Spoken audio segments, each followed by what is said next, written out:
राज कुंद्रा और कंट्रोवर्सीज दोनों का ही काफ़ी गहरा रिश्ता नजर आता है, चाहे वो पोर्नोग्राफी मामला हो या हाल ही में सामने आया 1.5 करोड़ का फ्रॉड केस। राज इस कंट्रोवर्सीज के दलदल में धंसते ही चले जा रहे हैं। अब हाल ही में राज के पोर्नोग्राफी केस से जुड़ी एक अपडेट सामने आई है।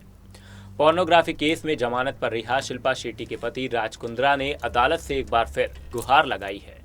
राज कुंद्रा ने बॉम्बे हाईकोर्ट में याचिका देकर अग्रिम जमानत की मांग की है। इतना ही नहीं, अपनी याचिका में राज कुंद्रा ने सफाई देते हुए पूनम पांडे और शर्लिन चोपड़ा के खिलाफ गंभीर आरोप लगाए हैं, जिसके बाद दोनों ही एक्ट्रेसेस की मुश्किलें काफ़ी बढ़ गई हैं।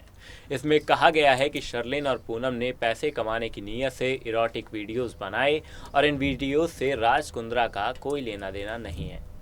राज कुंद्रा की अग्रिम जमानत अर्जी पर अब हाई कोर्ट में 25 नवंबर को सुनवाई होने वाली है। बीते हफ्ते केस की सुनवाई करते हुए अदालत ने सोमवार तक के लिए हियरिंग टाल दी थी। हाई कोर्ट में कुंद्रा की कानूनी टीम से एडवोकेट प्रशांत पाटिल और एडवोकेट स्वप्निल अंबरे पैरवी कर रहे हैं।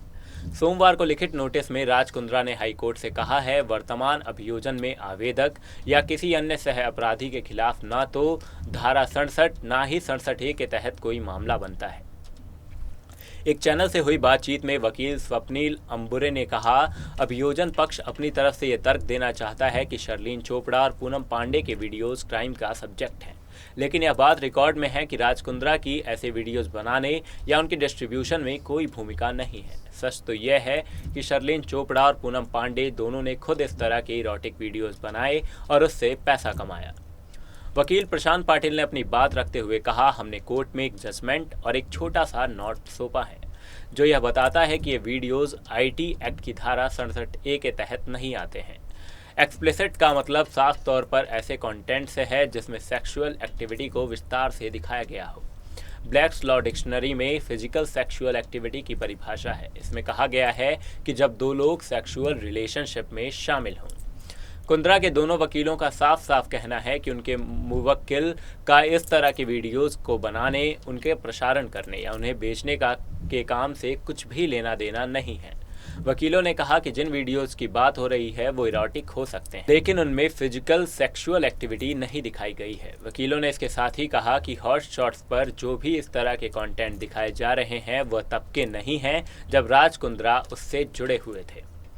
वकीलों ने शर्लिन चोपड़ा और पूनम पांडे के आरोपों को खारिज किया। उन्होंने कहा, दोनों एक्ट्रेसेस के अपने खुद के ऐप हैं। दोनों के पास ऐसे कई प्लेटफॉर्म हैं जिसके जरिए वे अपने फैंस के साथ बातचीत कर सकती थी और इसके लिए सब्सक्रिप्शन लेना पड़ता था।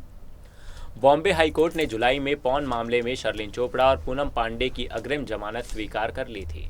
उनकी याचिका पर सुनवाई के बाद अदालत ने घोषणा की कि 20 सितंबर 2021 तक दोनों के खिलाफ कोई एक्शन नहीं लिया जाएगा। ऐसे ही आदेश राज कुंद्रा के लिए भी दिए गए थे।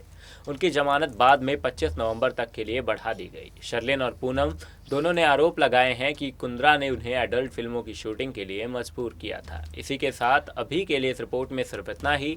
अगर आपको ये वीडियो अच्छी लगी हो तो इसे लाइक करें, शेयर करें और साथ ही हमारे चैनल को करें सब्सक्राइब और जुड़े रहें हमारे चैनल नेक्स्ट 9 लाइव के साथ। धन्यवाद।